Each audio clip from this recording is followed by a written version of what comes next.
సంప్రదాయాన్ని బద్దలు కొట్టాలనే ఒక పాత సంప్రదాయం ఇవాళ కొనసాగుతున్నది.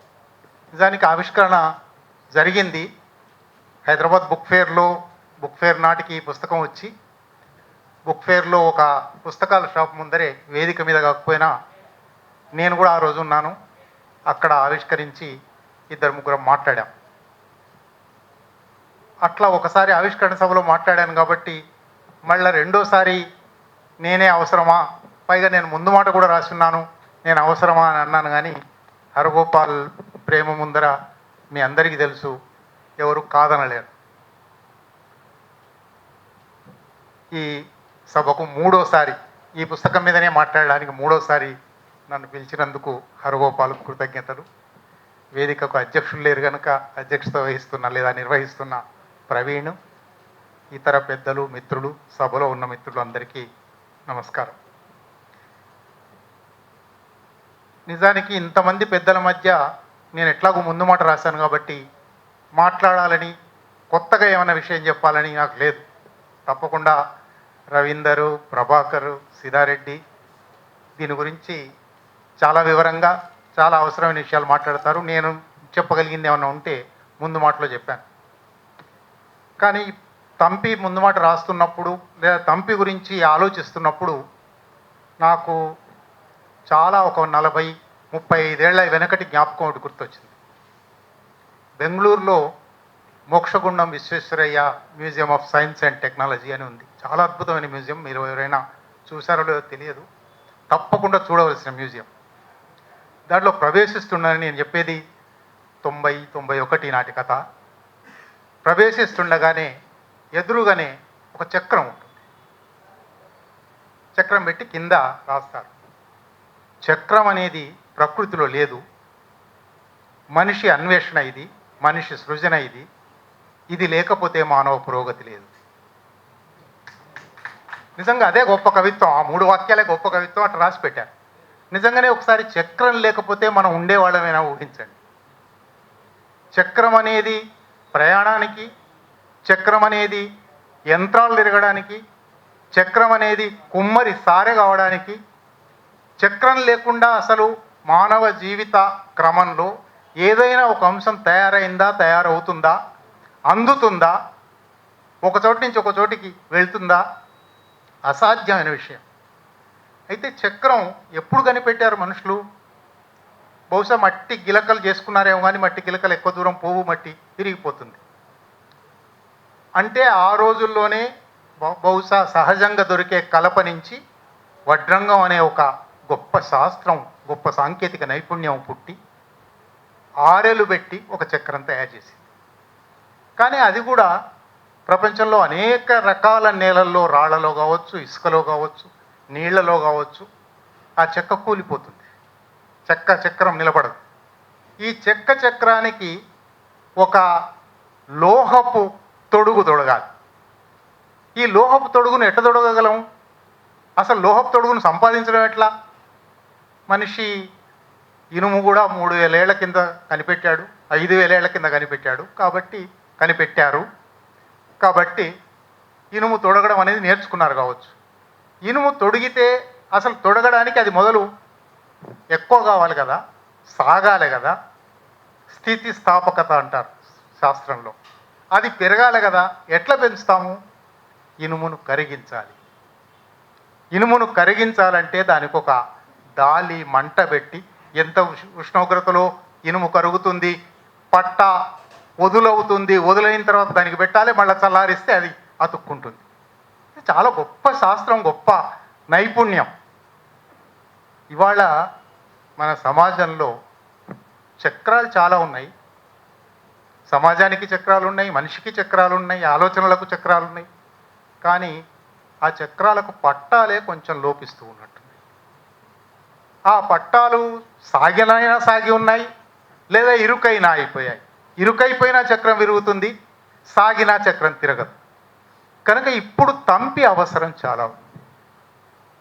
చక్రాల అవసరం, చక్రాలను నడిపే మనిషి అవసరం, మనుషులను నడిపే ఉద్యమాల అవసరం, సమాజ చరిత్ర అవసరం ఎంత ఉందో, ఆ చక్రానికి పట్టాను సక్రమంగా అతికించగల తంపుల అవసరం చాలా ఉంది. కనుక హరగోపాల్ ఈ పుస్తకం ఇచ్చి నేను ఒకటి రెండు సార్లు దీన్ని మననం చేయగానే ఇది తంపి ఎంత ఇవాల్టి సమాజానికి, ఇవాళ ఉన్న సంక్షోభానికి ఎంత అద్భుతమైన ప్రతీక అనిపించింది. ఆ ముందు మాటలో నుంచే ఒక రెండు పేరాలు చదివినిపిస్తాను. నేను మాట్లాడదలుచుకోలేదని ముందే చెప్పాను. ముందు మాటలో నుంచి ఒక రెండు పేరాలు, అట్లాగే యాకూబ్ చదివాడు, కానీ యాకూబ్ చదవడానికి వస్తుంటే అన్నాను నాకేమన్నా మిగుల్చు అని. నేను కూడా కొన్ని కవితలు చదవదలుచుకున్నాను, కొన్ని కాదు కనీసం రెండు.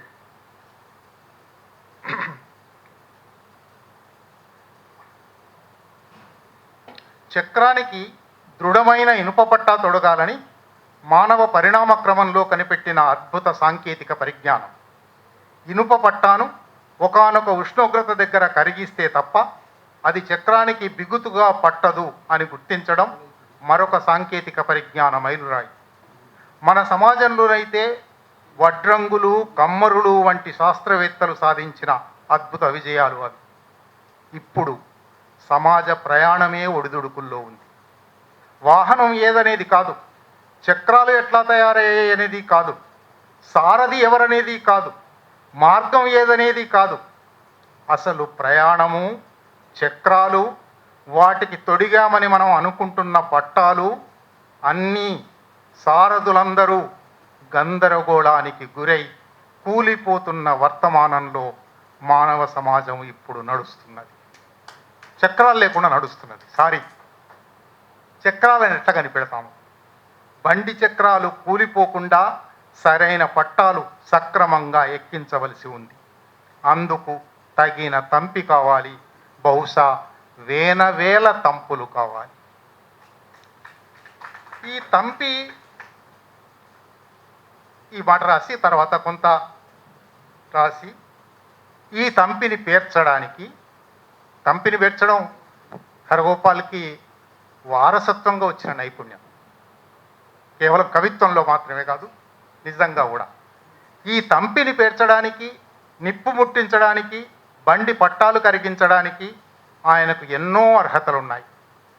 ఆయన కవిత్వంలో ఒక గ్రామీణ తెలంగాణ బిడ్డ నుడికారం, ఒక చేతి వృత్తి శ్రామికుడి నైపుణ్యం, ఒక ఉపాధ్యాయుడి ఓరిమి, ఒక చరిత్రకారుడి అవగాహన వైశాల్యం, ఒక రాజనీతి ఆలోచనాపరుడి నైశిత్యం ఉన్నాయని గతంలో చాలామంది పాఠకులు, కవితా ప్రేమకులు గుర్తించారు. దానికి ప్రతీకే ఈ సంకలనం. ఇది నిజానికి 7వ ప్రతీక, మొదటిది కూడా కాదు. ఆయన మొదటి నుంచి ఆ ప్రయాణంలో ఉన్నాడు. తంపితో అది ఇంకా ఒక శిఖరాయమాన స్థితికి చేరింది. ఈ 4 అక్షరాల ముందు మాటతో నేను 2 కవితలు చదివి వినిపించి ముగిస్తాను. పెద్దలున్నారు, నేను ఎక్కువ మాట్లాడడం భావ్యం కాదు. ఓడిపోదు పోరు, నిర్విరామంగా కష్టాలు మోస్తున్న జనాలు నోరు విప్పి బాధలు చెప్పరు. నిర్విరామంగా కష్టాలు మోస్తున్న జనాలు నోరు విప్పి బాధలు చెప్పరు. వాళ్లకున్న సహనం నాకు నా పోరాటంలో ఉండాలి. వాళ్లకున్న సహనం నాకు నా పోరాటంలో ఉండాలి. ప్రాణాలు పోతున్నా ఇంకా మనుషుల మీద నమ్మకం ఉంచిన వాళ్ళ విశ్వాసాన్ని పోరాటంలోకి బదలాయించాలని ఉంది. పోరాటం విరమించేది కాదు, నిర్వహించేది. ఇవాళ రాయలేదు హరగోపాల్, ఇది బహుశా 2017, 9 ఏళ్ల కిందనే చెప్తున్నాడు. పోరాటం విరమించేది కాదు, నిర్వహించేది.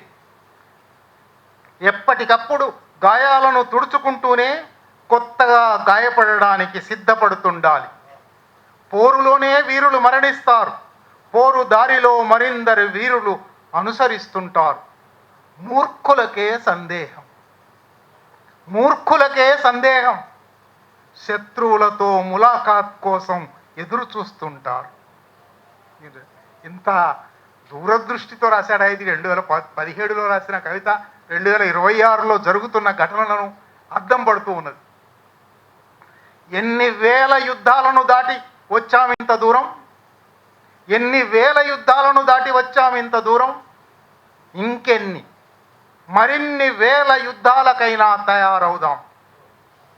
స్పార్టకస్ నుంచి ఇది మారిందా?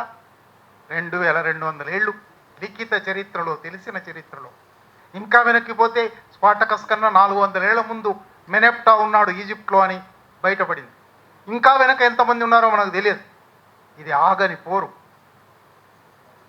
ఎన్ని వేల యుద్ధాలను దాటి వచ్చాం ఇంత దూరం, ఇంకెన్ని మరిన్ని వేల యుద్ధాలకైనా తయారవుదాం. కోట్ల మందికి కోట్ల సందేహాలు, కోట్ల మందికి కోట్ల సందేహాలు. తమ దేహాలే తమకు బరువు, ఎవరో మోస్తుండాలి. వాళ్ళకి ఇంకా ఆయుధాలు మోసే అవకాశం ఎక్కడిది? కోట్ల మందికి కోట్ల సందేహాలు, తమ దేహాలే తమకు బరువు, ఎవరో మోస్తుండాలి. వాళ్ళకింకా ఆయుధాలు మోసే అవకాశం ఎక్కడిది? వాళ్లకు జ్ఞానమైనా బరువే, పోరాటమన్నా భయమే. ఉమర్ ముఖ్తార్ లెక్క పోరాడాలనే ఉంది. రెండో కవిత, ఇది చదివి ముగిస్తాను. దేశంలో మనుషుల్ని జమజెయ్యి, దేశంలో మనుషుల్ని జమజెయ్యి. మనిషి ముఖం మీద ఇన్ని మాటలు చల్లి నిద్ర లేవు. మనిషి ముఖం మీద ఇన్ని మాటలు చల్లి నిద్ర లేపు. మేలుకునుడే మర్చిపోయిండు, మాట్లాడుడే మానేసిండు. తోటోళ్ళందరూ చచ్చినాక ఒక్కడే ఎకేరి లెక్క ఎట్లా బతుకుతాడు? తోటోళ్ళందరూ చచ్చినాక ఒక్కడే ఎకేరి లెక్క ఎట్లా బతుకుతాడు? జిందగీ ఇంత గందోళి అయినాక తుడుసుకునుడు ఎరకలేదా?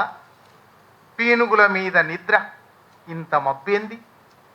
ఎవడు రాని పోని దేశమంటూ ఒకటి ఉందో లేదో మరిచెండు.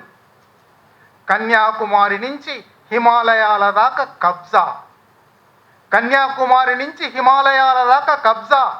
జనాల మీద నిఘా, వనాల మీద నిఘా.